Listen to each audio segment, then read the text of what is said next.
Despite the fallout from his recent motorbike mishap and a sudden bout of back spasms that forced him to cut short his Japan trip immediately after the new emperor's enthronement last week, President Rodrigo Duterte feels perfectly fit and fine to congregate with his counterparts in the ASEAN when they gather for next Monday's summit in Bangkok, Thailand. PTV correspondent Mela Las Moras fills us in with the rest. Because President Rodrigo Duterte's physical health is now getting much better, his schedule of activities will go as planned. According to presidential spokesperson Salvador Panelo, this All Saints' Day, the chief executive will visit the grave of his departed parents. Thereafter, he will go to Thailand to attend the 35th Asean Summit and related meetings. The pain is only 1/4 now. The 3/4 gone.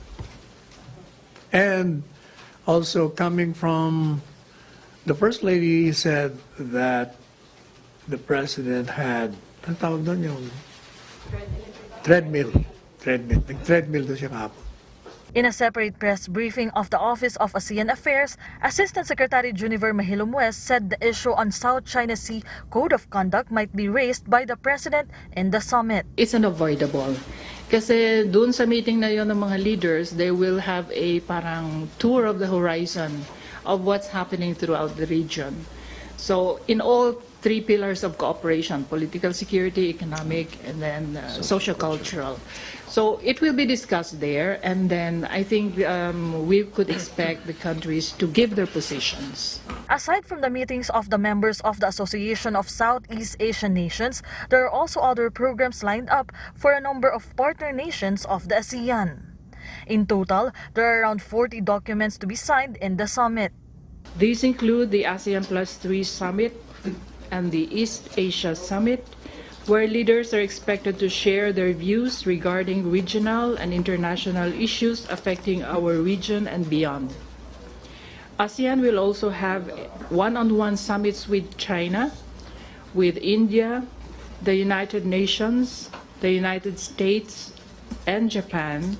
According to Presidential Protocol Chief Robert Borge, the President will be accompanied by his partner Hanilet Avancenia, who is also set to take part in the ASEAN Spouses Program. For ASEAN meetings, the President is expected to bring with him the Secretary of Foreign Affairs, the Secretary of Trade and Industry, and the Secretary of Social Work and Development, because these are the three pillars of ASEAN.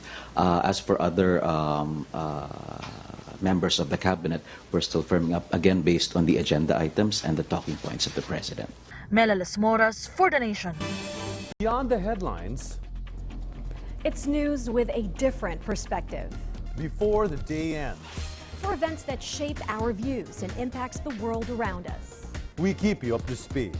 With Richmond Cruz and Charms Espina. PTV News Headlines, your comprehensive nightly news source, only here.